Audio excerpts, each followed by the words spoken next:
Dan kalau kita lihat dari segi fit and substance-nya, rang undang-undang ini adalah berkisar tentang pindaan daripada kuasa pada menteri kepada Tuan Agong.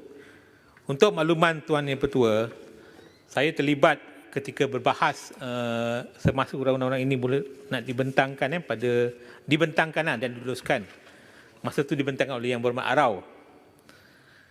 Memang pada masa itu kita punya position adalah rang undang akta ini adalah akta yang bercanggah dengan perlembagaan kerana dia dibuat tidak mengikut artikel 150. Tadi Yang Berhormat Arau mengatakan dia dibuat di bawah artikel 149 dan juga artikel 74. Saya rasa 74 ni tak sepatutnya dihujahkan lah. Semua undang-undang di parlimen memang kena buat artikel 74. Artikel 74 berkaitan tentang hak parlimen untuk buat undang-undang di peringkat persekutuan. Jadi semua undang-undang dibuat memang di bawah artikel 74. Cumanya ini ada undang-undang yang ada special features, iaitu ada berkaitan dengan emergency juga.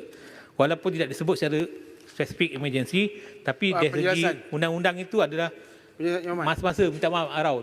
Sikit ya. Yang Muhammad kata melanggar perlembagaan. Tidak melanggar perlembagaan. Kita bawa depan 149. Yang Muhammad, di mana langgar perlembagaan? Okey. Tak apa. Jadi sekarang ni kita nak serah kuasa kepada... Masa jangan kacau lah Arau. Tapi you sebut nama Arau. Okey, saya sebut lah, betul lah. Saya sebentuk. Saya dia cerita masa hari itu, masa yang dulu. Muhammad tanpa rindu pada okey, saya. tapi saya nak kata Yang Berhormat Arau, sebenarnya Yang Berhormat Arau bentang dulu. pada masa itu kita mengatakan bahawa ia adalah bercanggah dengan perlembagaan kerana artikel 150 bercerita tentang Agong. Sebab itulah kita sekarang ini nak pulihkan semula rang undang-undang ni digubal oleh Kerajaan Pakatan Harapan. Jadi sekarang ini kerajaan sekarang meneruskan. Memang nampaknya tidak meminda. Maknanya bersetujulah bahawa kuasa yang untuk mengisytiharkan kuasa keselamatan adalah Yang Tuan Agong. Sepang sikit, Sepang. Bukan Perdana Menteri. Minta maaf saya. Kang sikit je. Yang Muhammad, kita boleh lawan. 15 saat. Sepang. Kang minta.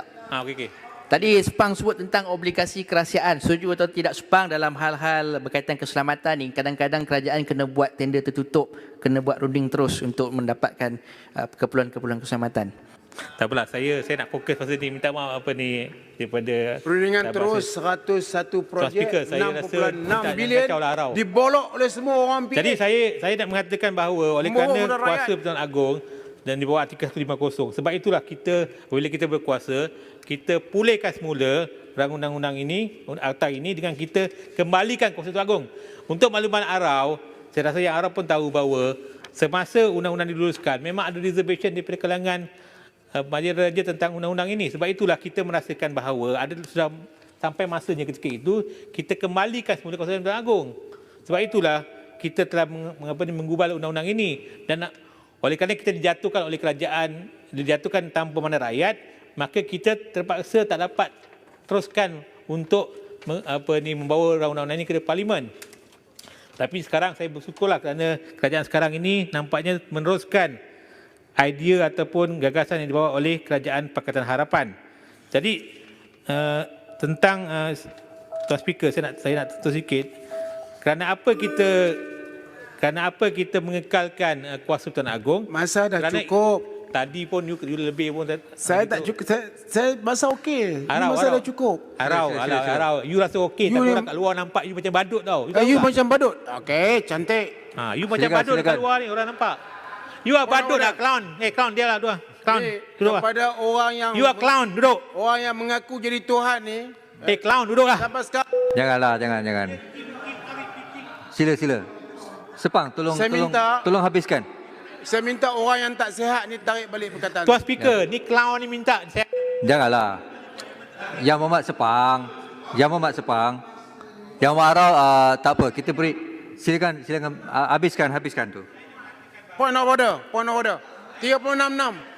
Okeylah, kerana undang-undang ni dibentangkan oleh seorang yang ada pengetahuan undang-undang. Kalau sekiranya undang-undang ni dibentangkan oleh Arau yang tak tahu undang-undang ini, Yang Muhammad 36.6. Dia sangkaan jahat kepada saya bekal ini. Bandut diam lah. Diam lah. Nampak? Apakah boleh kita mengeluarkan perkataan tersebut 36.4? Kalau benda Yang Muhammad, tolonglah jangan kita panggil orang badut dan gunanya tak elok. Ya. Tak apa. Kat Sarkis kita nampak orang macam inilah. Yang Muhammad dia tak boleh buat macam tu. Sepang disiarkan Bapak Badut. Ya. Bapak kepada Badut, itulah Tak apa. Saya rasa itu bahasa yang Muhammad Sepang. Yang Muhammad semua. Yang Muhammad, saya sedar dia tak sihat. Badan dan juga mungkin pemikiran. Tuan Tetapi tak boleh speaker, gunakan dua orang perkataan tu ini. Badut dengan Dia tak sihat. si Bebal tu tuan. Nampak? Minta tolonglah kena kacau. Dulu dia mengaku seorang Tuhan. Bebal, seorang Badut. Tolong. Yang Muhammad Sepang tolong duduk. Yang Muhammad Arau tolong duduk. Kita dah petang dah ni. Saya rasa perkataan tu kurang enak. Tapi tolong jangan, saya nasihatkan tolong jangan repeat lah lepas ni ya. Ya. Okey. Okey. Dia salah seorang daripada pengkhianat dan juga Duduk Arau, ni floor Sepang. Tak apa. Terima kasih semua.